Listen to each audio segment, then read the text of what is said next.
What if I told you that 7 hours a day could completely transform your life, not just your career, not just your bank account, but your identity? Stay with me until the end, because the final lessons will truly change your perspective on what hard work really means. If you don't command your time, the world will quietly, ruthlessly command it for you, and it won't even apologize. I learned this lesson long before the world knew my name. Long before red carpets and flashing cameras, in the small, ordinary mornings when the alarm rang and I had a choice. Hit snooze and surrender, or rise and take ownership. Time is not just minutes on a clock. It is identity in motion. It is your dreams asking for discipline. When I first stepped into unfamiliar spaces, leaving behind everything comfortable and known, I realized something that shook me. Nobody was coming to manage my hours for me. No one was going to protect my ambition. The world is loud. It demands replies, reactions, availability. Notifications pull at you. Expectations press on you. Other people's urgency start feeling more important than your own calling. And slowly, without realizing it, your day gets spent but not invested. That's the danger. You can be busy all day and still be building nothing. Owning your time means deciding before the world decides for you what truly matters. It means waking up and saying, these next 7 hours belong to my growth, not to scrolling, not to comparison, not to proving something to someone who isn't even watching that closely. To you, think of your time like a house. If you leave the doors open, anyone can walk in, distractions, doubts, other people's drama. But when you guard it, when you consciously choose what enters and what doesn't, your house becomes a sanctuary. There were moments in my journey when rejection knocked loudly, auditions that didn't go my way, opportunities that slipped through my fingers. In those moments, it was tempting to waste hours replaying conversations, questioning my worth, drowning in what ifs. But I had to ask myself, is this how I want to spend the only non-renewable currency I have? Because that's what time is. You can earn back money, you can rebuild reputation, but you cannot reclaim a wasted day. And here's the spiritual truth. How you treat your time is how you treat your time, is how you treat yourself. When you constantly give your hours away to things that don't align with your purpose, you are silently telling yourself, my dreams can wait, but dreams don't wait. They either grow with your attention or fade with your neglect. Commanding your time doesn't mean becoming rigid or robotic. It means becoming intentional. It means choosing creation over consumption. It means understanding that 7 focused hours can change your life more than 14 distracted ones. Imagine planting a seed. If you water it consistently, protect it from storms, give it sunlight, it grows. But if you leave it exposed, forget it, let weeds choke it, you cannot blame the soil. Your goals are the same. They require protected time, sacred time.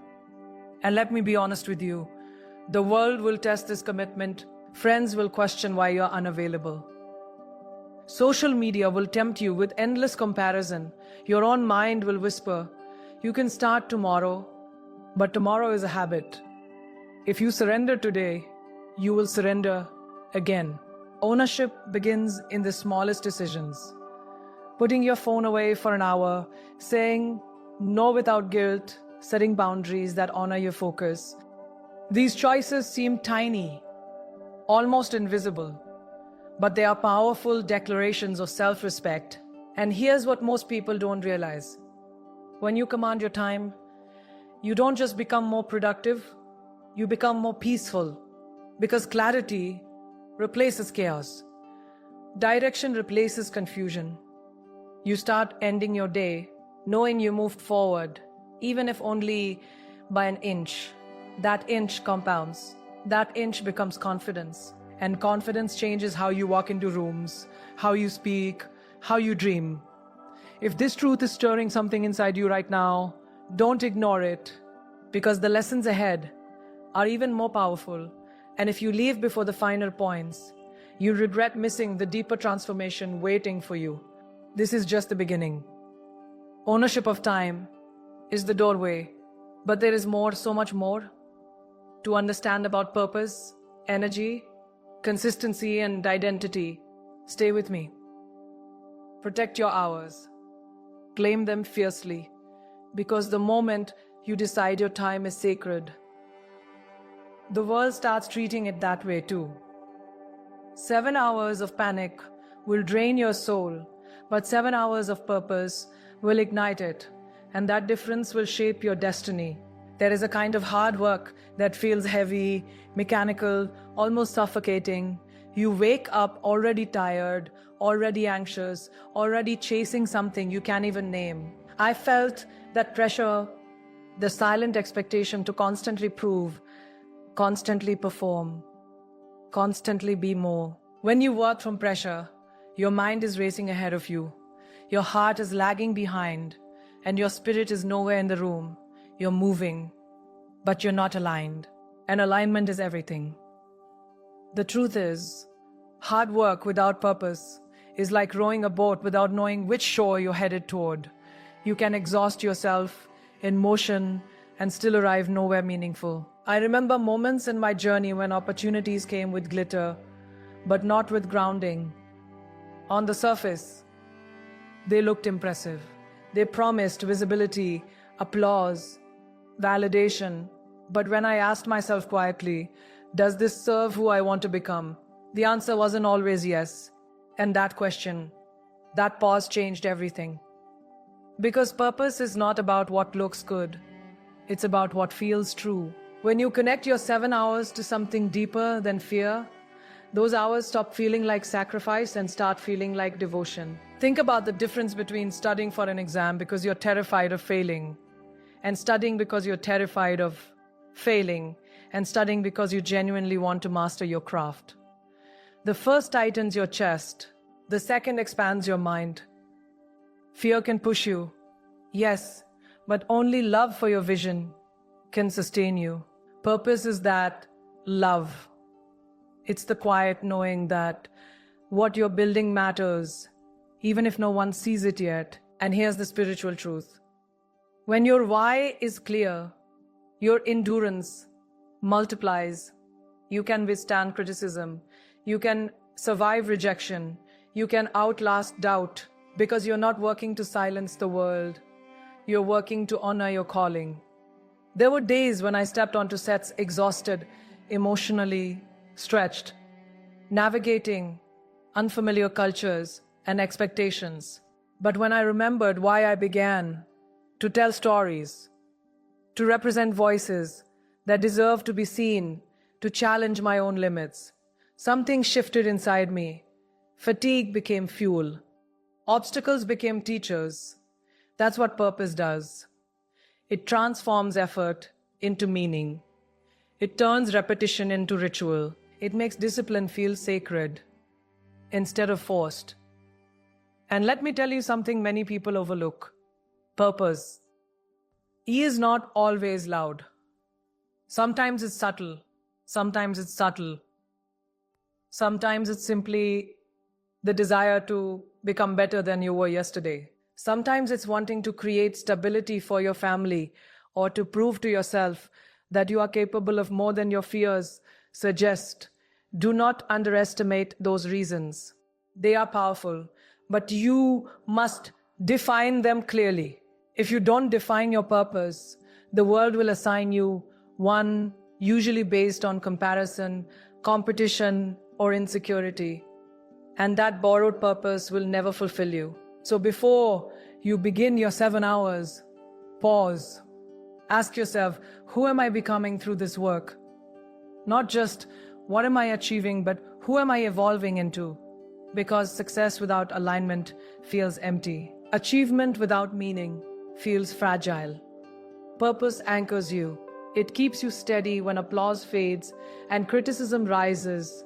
And if this realization is resonating with you right now, stay with me, because the lessons ahead are even more powerful, and you'll regret missing the deeper truths that follow. We are only building the foundation.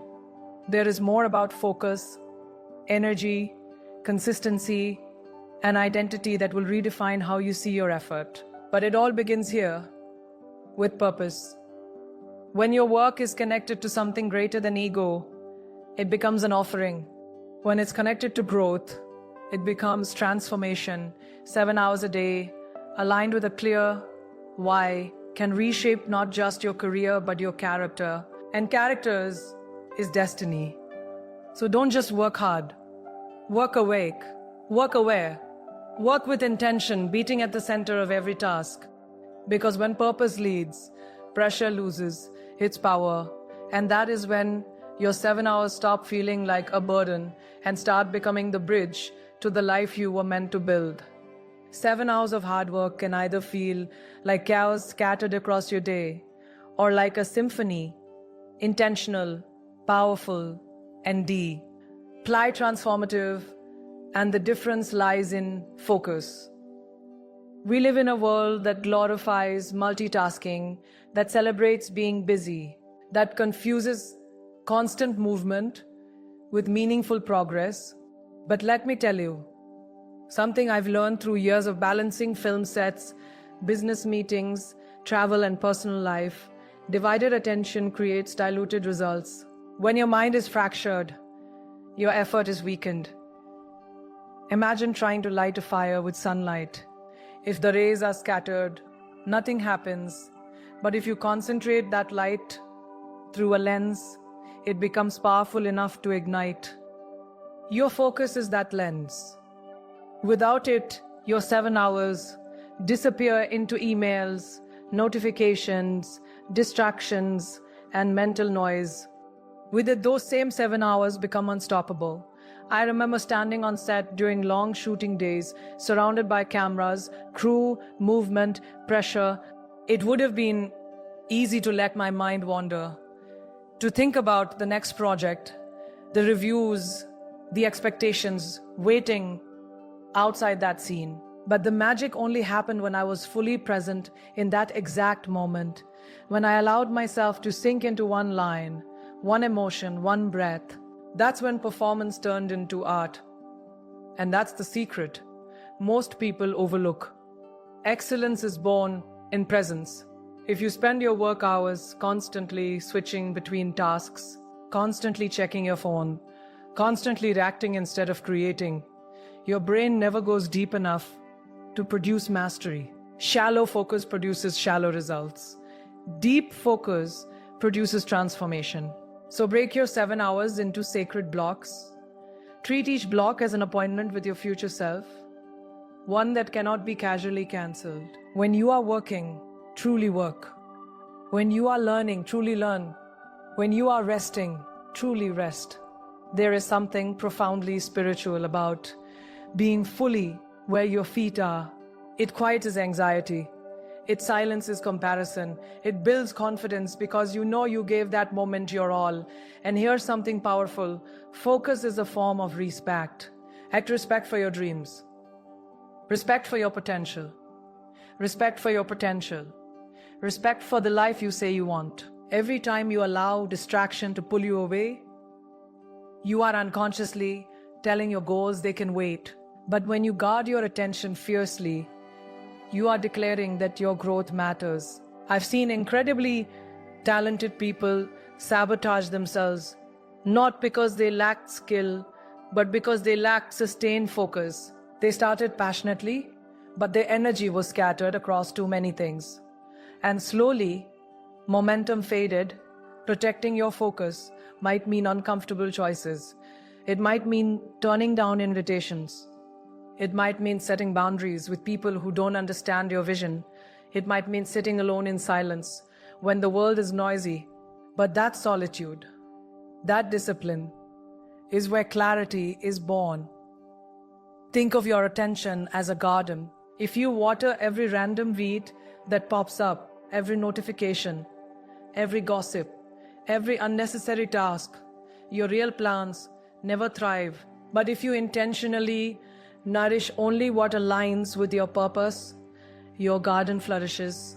This is how you turn 7 hours into something extraordinary, by giving each hour a singular intention. And if you're feeling called out right now, if you're recognizing how often your focus slips away, stay with me, because the lessons ahead are even more powerful and you'll regret missing the deeper shifts that follow. We're only uncovering the surface of what it truly means to master your time. The truth is, focus builds self-trust. When you consistently show up and immerse yourself fully in your work, you start believing in your own discipline. That belief becomes confidence, and confidence changes how you approach every challenge. Instead of feeling overwhelmed, you feel prepared. Instead of feeling scattered, you feel grounded. 7 focused hours can move mountains, not because of sheer force, but because of unwavering presence. So don't just work long, work deep. Create an environment that supports your concentration. Put your phone away. Close unnecessary tabs. Breathe before you begin. Enter your task like it matters, because it does. Your future is built in these quiet, concentrated moments. And as we move forward, remember this: what's coming next will challenge you even more, will stretch your awareness even further.